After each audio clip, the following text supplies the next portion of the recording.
Gold आज हमें expensive लग रहा है, हो सकता है फ्यूचर में इसी रेट पर हमें सस्ता भी लगे, क्योंकि गोल्ड की जो रैली आई है वो सिर्फ ज्वेलरी खरीदने वालों की वजह से नहीं आ रही है।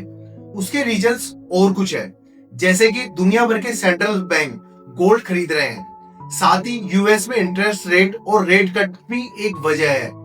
उसके साथ डॉलर में अभी मूवमेंट आ रहा है और दूसरी तरफ ग्लोबल अनसर्टेनिटी भी इन्वेस्टर को गोल्ड की तरफ खींच रही है। लेकिन ध्यान रहे, गोल्ड जितना तेज ऊपर गया है उतना ही बड़ा करेक्शन भी आ सकता है।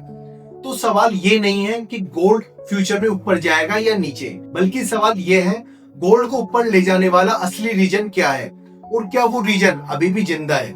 चलिए कहानी को समझते हैं। देखिए, गोल्ड को हम एक नॉर्मली सिंपल एसेट समझते हैं। शादी में गोल्ड, इन्वेस्टमेंट में गोल्ड, इमरजेंसी में गोल्ड, लेकिन फाइनेंशियल मार्केट में गोल्ड की कहानी इससे काफी बड़ी है। गोल्ड को दुनिया भर में एक सेफ हेवन एसेट्स माना जाता है।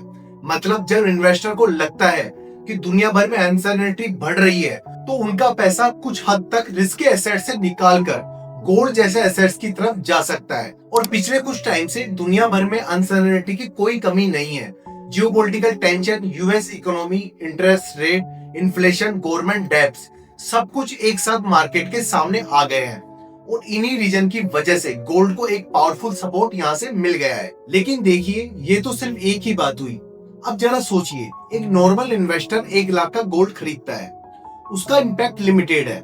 लेकिन अगर एक central bank billionaires of dollar के रिजर्व के साथ गोल्ड खरीदता है तो गेम कम्प्लीटली डिफरेंट हो जाता है। और रिसेंट ईयर में सेंट्रल बैंक की गोल्ड बाइंग मार्केट के लिए एक इम्पोर्टेंट थीम बनी हुई है। क्यों?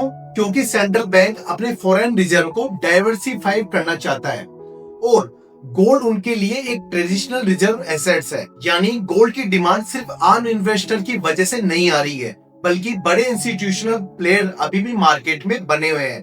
और यही रीजन है कि गोल्ड की करंट स्टोरी को सिर्फ ज्वेलरी डिमांड से एक्सप्लेन करना गलत हो सकता है। अब बात करते हैं यूएस डॉलर की। अगर गोल्ड की बात हो रही है तो डॉलर की बात ना हो, तो ऐसा तो हो नहीं सकता। गोल्ड और डॉलर के बीच जनरली इनवर्स रिलेशनशिप देखने को मिलता है और जब डॉलर वीक होता है तो गोल्ड को सपोर्ट मिल जाता है। लेकिन अगर जब डॉलर स्ट्रॉन्ग होता है तो गोल्ड पर प्रेशर भी आ सकता है। अब जरा सोचिए, गोल्ड को एक तरफ सेंट्रल बैंक बाइंग का सपोर्ट दे रहा है और दूसरी तरफ डॉलर में वीकनेस आ रही है, तो गोल्ड के लिए ये और सपोर्टिव हो जाता है। लेकिन यहाँ से एक और बड़ा चैप्टर अभी बाकी है, यूएस फेडरल रिजर्व। फेड जब इंटरेस्ट रेट को हाई रखता है तो इन्वेस्टर को बॉन्ड्स और अदर इंटरेस्ट एसेट से अट्रैक्टिव रिटर्न्स मिल सकते हैं। गोल्ड कोई इंटरेस्ट पे नहीं करता, इसलिए हाई इंटरेस्ट रेट की वजह से गोल्ड में प्रेशर आ सकता है। लेकिन अगर मार्केट को लगता है फेड फ्यूचर में रेट्स को कट कर सकता है, जो अभी चल भी रहा है, तो सिचुएशन चेंज हो सकती है। बॉन्ड यील्ड्स नीचे आ सकती है, डॉलर पर प्रेशर भी देखने को मिल सकता है और गोल्ड को भी यहाँ से सपोर्ट देखने को मिल सकता है। यानी गोल्ड की स्टोरी में अब 3 बड़े चैप्टर आ गए हैं, फेड, डॉलर और सेंट्रल बैंक। और इन तीनों का ही बिहेवियर गोल्ड की नेक्स्ट मूव के लिए बहुत ही इंपॉर्टेंट है। अब तक के सिचुएशन में गोल्ड का ट्रेंड बुलिश लग रहा है। सेंट्रल बैंक बाइंग कर रहे हैं, रेट कट की एक्सपेक्टेशन बनी हुई है, डॉलर वीक हो सकता है, ग्लोबल अनसर्टेनिटी बनी हुई है। तो क्या फिर गोल्ड को बस खरीदते चले जाना चाहिए? नहीं, ऐसा बिल्कुल भी नहीं करना। ये एक बड़ा ट्रैप यहाँ से हो सकता है, फोमो का। जब कोई एसेट्स कंटिन्यूसली ऊपर जाती है तो इन्वेस्टर को लगता है कि अगर अभी नहीं खरीदे तो कभी नहीं ये मिलेगा, और इसी माइंडसेट में लोग अक्सर रैली के टॉप के आसपास एंट्री ले लेते हैं। गोल्ड में भी स्ट्रॉन्ग रैली के बाद प्रॉफिट बुकिंग का करेक्शन आ सकता है, और करेक्शन का मतलब ये बिल्कुल भी नहीं है कि गोल्ड का लॉन्ग टर्म बुल ट्रेंड खत्म हो गया है। तो अब हमें यहाँ से क्या करना चाहिए? देखिए, हमें एक यहाँ से फ्रेमवर्क याद रखना चाहिए।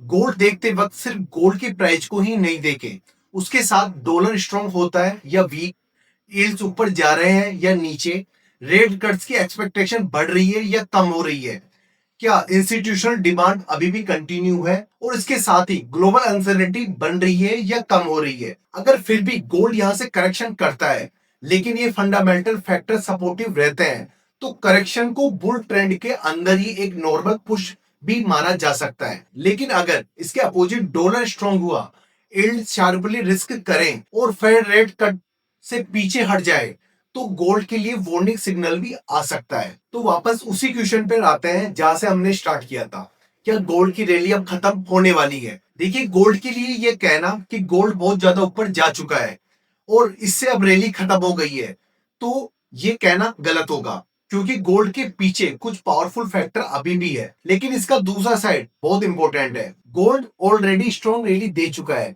इसलिए शॉर्ट टर्म में तो करेक्शन और प्रॉफिट बुकिंग देखने को मिल सकती है। और यही रीजन है कि आप गोल्ड में ब्लेंड होकर ट्रेड न करें। अगर आपको ट्रेड लेना है तो ट्रेड के ड्राइवर्स को फॉलो करना बहुत इंपॉर्टेंट है। तो साथियों, वीडियो कैसा लगा? अगर वीडियो पसंद आए तो लाइक सब्सक्राइब करना न भूलें। मिलते हैं नेक्स्ट वीडियो में, जब तक के लिए जय हिंद।